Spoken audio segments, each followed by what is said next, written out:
Hello student,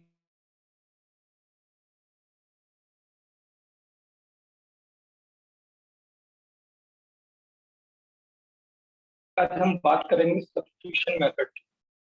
algebraic method में अगर कोई हमारे पास पेयर ऑफ लीनियर इक्वेशन है और उसके लिए एल्जेब्रिक मेथड यूज करना चाहते हैं सॉल्व करने के लिए, तो उसमें सबसे पहला मेथड होता है सब्स्टिट्यूशन मेथड। सब्स्टिट्यूशन मेथड का मतलब क्या है कि यहाँ पर हम हमारे पास पेयर ऑफ लीनियर इक्वेशन है, मतलब हमारे पास दो इक्वेशंस का एक पेयर होगा। पेयर है तो वहां पर दो ही हमारे पास वेरिएबल्स होंगे। सपोज वेरिएबल हमारे पास एक्स है और वाई है।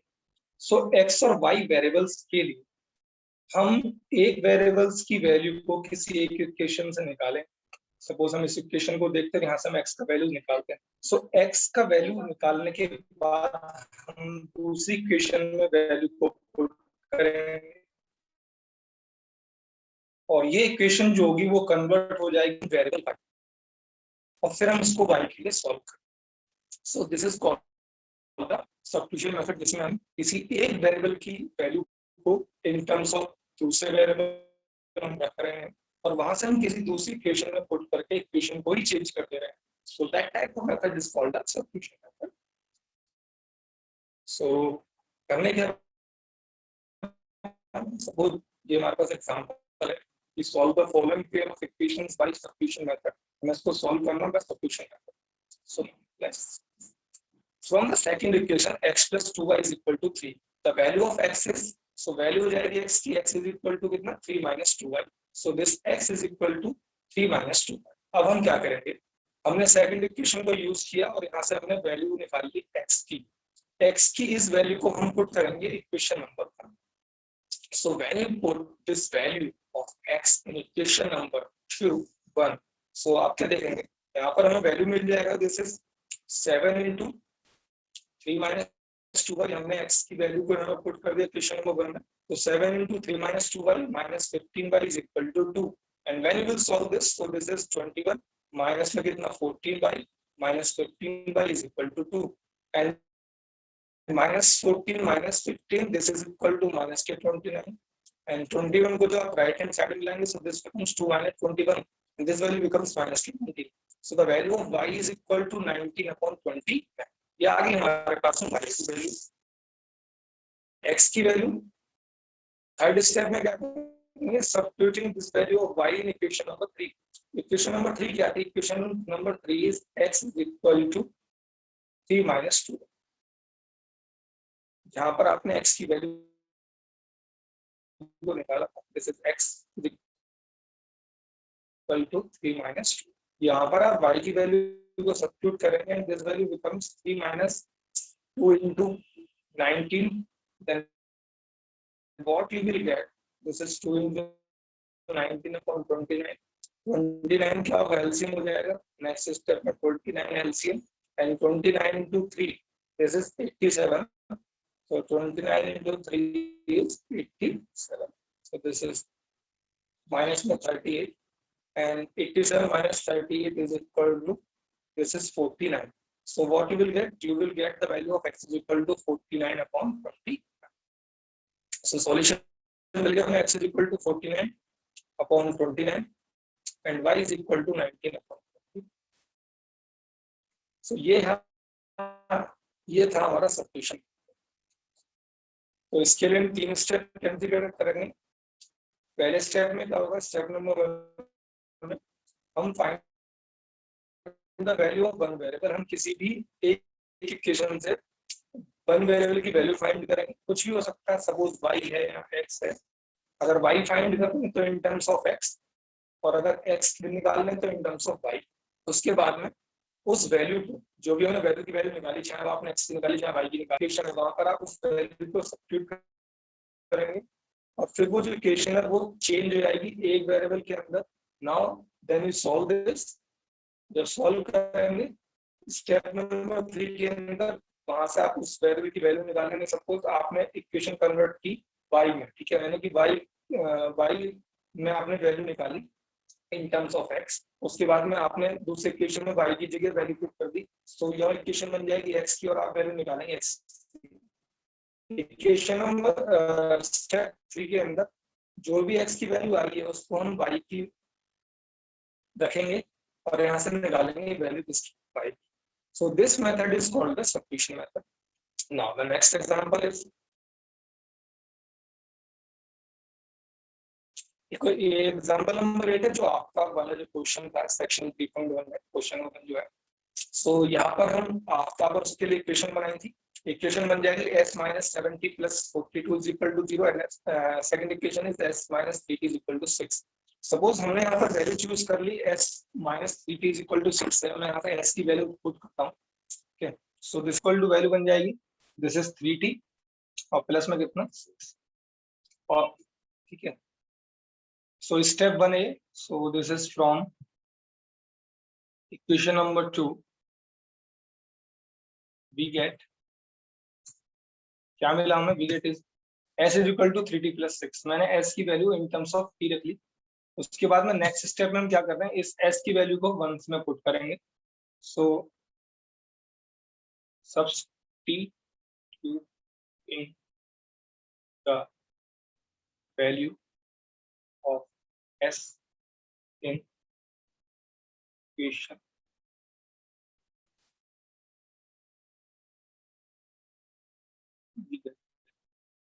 तो हमने क्या किया कि s की वैल्यू वो इक्वेशन नंबर 1 में पुट कर लिया। जब आप पुट करेंगे so what you will get, this is 3t plus 6 minus 70 plus 42 is equal to 0, and this is 3t minus 70 is what, this is minus 4t plus 6 plus 42, this becomes 48 is equal to 0, and जब आप 40 को right hand side में लेके जाएंगे so this value becomes 48 is equal to 40, and the value of t is equal to what, t is equal to 48 upon 4, and the value of t is equal to 12.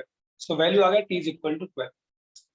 तो पहले step में हमने क्या किया, हमने एक वेरिएबल की value in terms of second variable निकाली, सेकंड वाले में उस वैल्यू को सब्स्टिट्यूट कर दिया अदर इक्वेशन में, एंड इन द थर्ड आप क्या रखेंगे, 2 की वैल्यू रखेंगे। सो s is equal to क्या था हमारे पास, this is 3t plus 6। Now when you put the value of t here, so what you will get, this is 3 into 12 and plus 6, and this value becomes 36 plus 6, and this value becomes 42.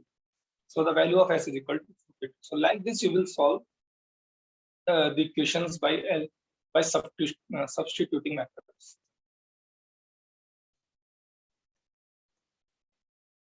Now see example number 9. Let us consider example 2 in section 3.3, that is the cost of 2 pencil and 3 erasers is 9 and the cost of 4 pencil and 6 eraser is 18। ये वो question है जहां पर रोमिला और सोनाली का लिखा गया था कि रोमाली किसी शॉप स्टेशनरी शॉप से 2 पेंसिल एंड 3 इरेजर्स खरीदती है 9 रुपीज में, और सेम वैरायटी की जो पेंसिल्स एंड इरेजर्स हैं वो सोनाली खरीदती है, यानी 4 पेंसिल उसने खरीदी and 6 erasers in rupees 18 rupees में, and find the cost of each pencil and each eraser. तो वहां पर हमने जब इक्वेशन फॉर्म की तो हमने वहां माना था कि let the cost of 1 pencil is x and the cost of 1 eraser is y. So according to this condition the pair of linear equation form क्या बन जाएगा, so this is 2x plus 3y is equal to 9, first is this is 2x plus 3y is equal to 9 and second is 4x plus 6y is equal to 18 and under this is 4x plus 6y is equal to 18। Equation number 1 equation number 2 को solve करेंगे हम x के लिए। Suppose अब यहाँ पर क्या होगा, सो हम किसी भी एक वेरिएबल की वैल्यू निकालेंगे। सपोज मैं फर्स्ट वाले इक्वेशन से हम वैल्यू निकाल लें, so this is 2x is equal to हो जाएगा, this is 2x is equal to 9 minus 3। So मैंने वैल्यूज को यहाँ पर रख दिया 2x is equal to 9 minus 3y, और जो सेकंड इक्वेशन है यहाँ पर 4x प्लस 6y, इसको हम इस तरीके से लिख लेते हैं, this is 2 into 2x plus 6y is equal to, so when you put the value of 2x here, so what you will get, this is 2 into this value becomes 9 minus 3y and plus 6y is equal to 15, and solve करोगे तो 18 minus this is 2 into 3 this is 6y plus में कितना 6y is equal to कितना हो गया, and next step में 6y minus 6y is 0, तो value is 18 is equal to, so यहाँ पर क्या हुआ कि 18/18 के आने का मतलब क्या है, सो यहाँ पर भी दिख रहा है this is 18/18, so this statement is true for all values of y, यानी कि स्टेटमेंट हर वैल्यू के लिए y की आप कुछ ही वैल्यू रखेंगे इसके लिए ट्रू होगा. So however we do not get a specific value of y as a solution, है कि हमें यहाँ पर y की कोई स्पेसिफिक वैल्यू नहीं मिलती है. जब हमें y की कोई स्पेसिफिक वैल्यू नहीं मिलती, इसका मतलब हमें कोई स्पेसिफिक वैल्यू x की भी नहीं मिलेगी. So in this situation has arisen because both the given equation are same. और ऐसा क्यों है? ऐसा इसलिए क्योंकि ये इक्वेशन दोनों की दोनों क्या है, सेम है. और जब इक्वेशन सेम होती है वो कोइंसिडेंट लाइंस की होती है, एंड कोइंसिडेंट जो लाइंस होती है वो इनफाइनिटली मैनी सॉल्यूशंस. सो इस केस के अंदर हमारे पास जो सॉल्यूशंस होंगे क्या होंगे, वो infinite many solutions. Example number जो 10 है वो भी एक जो सेक्शन 3.2 के अंदर एग्जांपल 3 था वही है. पूछा गया है कि will the rail cross each other, क्या रेल क्रॉस करेंगे ईच अदर. सो यहाँ पर भी हम दोनों इक्वेशन को जो सॉल्व करेंगे, सो इक्वेशन 1 से हमें x की वैल्यू मिल जाएगी 4 - 2y, और इस x की वैल्यू को हम इक्वेशन नंबर 2 में पुट करेंगे. सो जब हम पुट करेंगे तो वैल्यू मिलेगा 2 × 4 - 2y + 4y - 12. सॉल्व करा, वैल्यू आया -4 इज इक्वल टू 0, बट ऐसा तो ये हो नहीं सकता, this is a false statement. So therefore the equation do not have a common solution. इसका मतलब जो इक्वेशन है वो एक कॉमन सॉल्यूशन नहीं रखती है. So the two trails will not cross each other, यानी कि जो ट्रेन्स हैं वो एक दूसरे को कभी भी क्रॉस नहीं कर. सब्स्टिट्यूशन मेथड के ऊपर बेस्ड एक्सरसाइज 3.3 है. क्वेश्चन नंबर 1 में बोला गया solve the following pair of linear equation by the substitution method. Substitution method में क्या करते हैं, किसी भी एक इक्वेशन से हम वेरिएबल्स की वैल्यू निकालते हैं in terms of other variable, और फिर उसको हम सेकंड इक्वेशन में पुट कर देते हैं, then we will find the value of variables. So suppose अगर मैं बात करूं यहाँ पर फिफ्थ वाले एग्जांपल्स में, यहाँ पर वैल्यूज है √2x + √3y = 0. सपोज अगर मैं यहाँ से वैल्यू निकालूं, यहाँ ये इक्वेशन 2 है हमारे पास, तो मैं इस इक्वेशन से वैल्यू निकालता हूँ. सो वैल्यू बन जाएगी this is √3x is equal to √8y.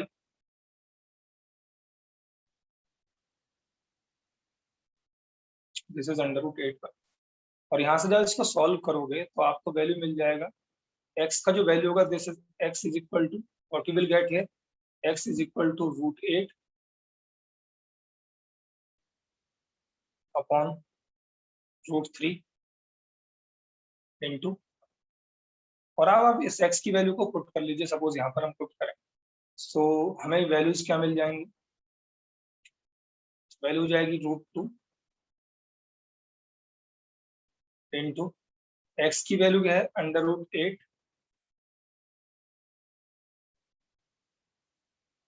Upon √3 into y plus √3 y is equal to. So ये वैल्यू मिला हमें. जब सॉल्व करेंगे √2 into √8, this is 16 √16 is 4. So value मिला 4y अपॉन, और √3 ले लीजिए एलसीएम. So this is √3. जब एलसीएम लेंगे तो √3 का मल्टीप्लाई होगा यहाँ पर √3 में, and this value becomes 3y and which is equal to 0. और यहाँ पर हो जाएगा 4y + 3y, this is equal to 7y. This value becomes 7y upon √3 is equal to 0. इसकी वैल्यू किसके बराबर आ गई, 0. क्रॉस मल्टीप्लाई करेंगे, so what you will get, this is 7y is equal to 0 and the value of y is equal to 0. y का value क्या आ गया, और y इज इक्वल टू 0 को आप यहाँ पर पुट कर लेंगे. When you will put here, you will get x is equal to what? X is equal to 0. So the solution of this part, x is equal to 0 and y is equal to. So like this, we will solve these questions. Now an example in question number 2. Solve 2x + 3y is equal to 11 and 2x - 4y is equal to -20. So first of all, you solve this. 2x + 3y is equal to 11 को solve करेंगे, and 2x - 4y is equal to -20 को इन दोनों को solve करेंगे. Solve करने के लिए वही, सपोज हम इक्वेशन नंबर 2 को लेके चलते हैं और यहाँ से वैल्यू निकालते हैं 2x का. सो जो 2x की वैल्यू होगी यहाँ पर, value becomes this is 2x is equal to 4y -24। और अब इस 4y -24 को आप पुट कर लीजिए। सपोज इक्वेशन नंबर 1 में यहाँ पर this is 2x + 3y = 11। So value बन जाएगा दिस इज 4y -24 + 3y = 11, और 4y + 3y this is equal to 7y = 11 + 24, and this becomes 7y = कितना 35, and the value of y is equal to 35/7, and this value becomes y is equal to 5. So y का value आ गया 5. When we will put here the value of y, so you will get the value of 2x is equal to 4 × 5 - 24, and this becomes 20 - 24, and this value becomes -4. और जब इसको solve करेंगे the value of x is equal to -4/2, and this becomes -2. So x का value था -2. x और y की value जो आप यहाँ पुट करेंगे then you will find the value of m. Question number 3. Form the pair of linear equation for the following problem and find the solution by substitution method. Suppose first part, the difference between two numbers is 26. तो दो number का difference दे रखा है। इसको बनाने के लिए suppose हम चूज कर लेते हैं कि late x and y be the two numbers such that, हमने इस तरीके से मान लिया कि नंबर किस तरीके से है कि जो वैल्यू है ना x की दिस इज ग्रेटर देन, कि x की वैल्यू y से बड़ी है, हम y को ग्रेटर देन भी मान सकते हैं x से, डोंट वरी। सो डिफरेंस दे रखा है, इसका मतलब बड़े नंबर में से छोटा नंबर घटाया जाएगा। So according to condition this is x minus y is equal to 26. Second condition दे रखी है one number is 3 times the other. So this is equation number 1. Second condition बोली है कि one number is 3 times the other, तो obviously जो बड़ा number है वही होगा 3 times. So this is x is equal to 3y. This is equation number 2. So this is equation number, सो हम सब्स्टिट्यूट कर लेंगे डायरेक्ट फ्रॉम इक्वेशन नंबर 2 से इक्वेशन नंबर 1 में. So when we will put the value of x here in equation number 1, so substituting the value of in equation 2, ठीक है, तो हमें वैल्यू क्या मिल जाएगी? वैल्यू हो जाएगा this is 3y minus y is equal to 26, and 3y minus y is this is 2y is equal to 26, and the value of y is equal to 26/2, and the value of y is equal to कितना, this is, so y का value आ गया 13, and the value of x, and x is equal to कितना, this is 3y which is equal to 3 into 13, and 3 into 13 is equal to 30. So x का value कितना आ गया? So like this we will solve the problems by using substitution method. Substituting. The larger of two supplementary angles, supplementary angles are those angles which have the sum 180, और उसमें बोल रखा है कि angle x is smaller by 18 degree, यानी कि larger number बड़ा है छोटे वाले से कितना 18 डिग्री. सो कंडीशन यहाँ पर भी बना सकते हैं हम, दो वैल्यूज बनेंगी. सपोज अगर एक्स और वाई दोनों सप्लीमेंट्री एंगल हो तो X plus Y is equal to 180, और लार्जर नंबर सपोज अगर x है तो this value becomes this is y plus. So इन दोनों इक्वेशंस को आप सॉल्व करेंगे by substituting method, then find the values of x and y.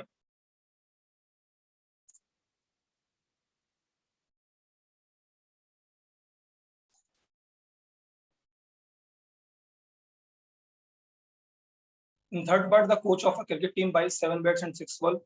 सो यहाँ पर मान लेते सपोज एक बैट का जो कॉस्ट है वो x है और एक बॉल की जो कॉस्ट है वो y है. सो इक्वेशन बन जाएगी 7x plus 6y, 7x plus 6y is equal to 3800.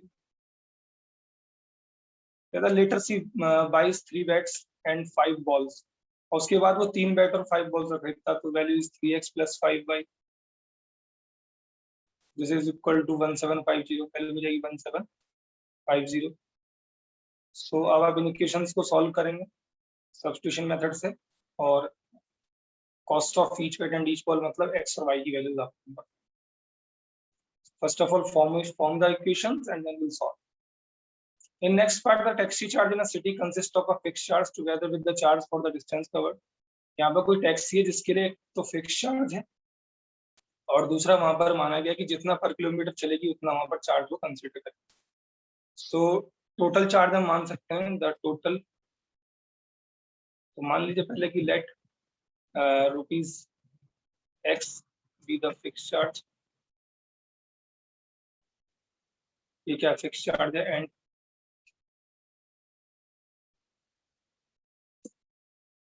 rupees y be the charge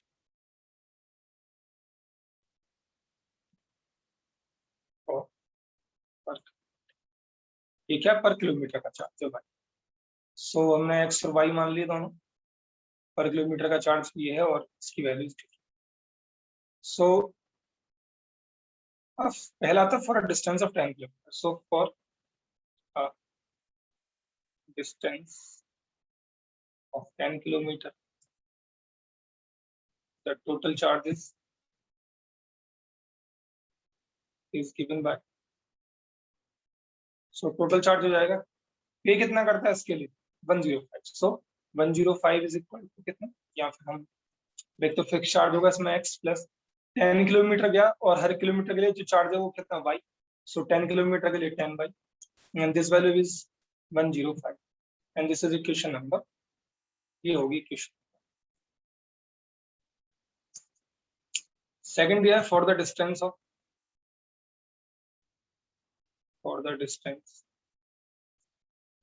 15 kilometer, the total charge is given by. Total charge कितना हो जाएगा. This is x plus 15 by is equal to कितना, this is 15. ये होगी equation number. So this is the formation of pair of linear equations. Solve करने के लिए किसी भी एक इक्वेशन से हम x की वैल्यूज निकाल लेंगे. सपोज यहाँ अगर बात करें तो the value of x from the equation number 1 is x is equal to 105 minus 10 by और उसको पुट कर लेंगे इक्वेशन नंबर. किसी दूसरी इक्वेशन पुट करेंगे then will find the value of y और y की वैल्यू को फाइंड करने के बाद we will find the value of x. सो यहाँ की अगर बात करें सो यहाँ पर पुट करेंगे value. So this value becomes 105 minus 10y plus 15y is equal to कितना 15. So this value becomes 105 plus 5y is equal to 155. Solve करेंगे so 5y is equal to 155 minus 105 and this value becomes 5y is equal to, this is 50 and the value of y is equal to 50.5 and the value is 10. So y का value आ गया 10. तो x का value हो जाएगा x is equal to 105 minus 10y, तो 10 into 10. So this is 105 minus 100 and this value becomes x is equal to, so x का value आ गया. हमें 25 किलोमीटर के लिए फिर चाहिए. So for 25 kilometer the charge is equal to, तो fix charge कितना था x, this is 5 plus 25 पर किलोमीटर का जो चार्ज है y, this is 10. So this is equal to 5 plus 250 and this value becomes 250. So this is the total charge rupees 255. So like this we will first of all form and then we'll solve by using the substituting methods. Fraction की बात की गई है next question में. Fraction becomes, सो fraction मान लेंगे suppose x upon y with fraction. First condition बोला गया 2 is added to the both the numerator and denominator, मतलब कि x plus 2 and y plus 2. So fraction become 9 upon 11. So formation बन जाएगी x plus 2 upon y plus 2 is equal to 9 upon 11. और फिर उसके बाद में 3 एडिट किया था second condition. So this is x plus 3 upon y plus 3 is equal to 5.6. Then we will solve this. 5 years hence, मतलब कि अब के 5 साल बाद the age of Jacob will be 3 times that of his son. So Jacob की present as मान लीजिए suppose x है और उसके सन की जो प्रेजेंट एज है y. सो उससे 5 साल के बाद कंडीशन बनाई जाएगी एंड 5 years अब और 5 साल पहले की दो कंडीशन दी गई, दोनों से इक्वेशन फॉर्म होंगी and then we will solve by the substituting method. So thank you all. In the next video we will discuss about the elimination method. ये भी एक algebraic solution होता है.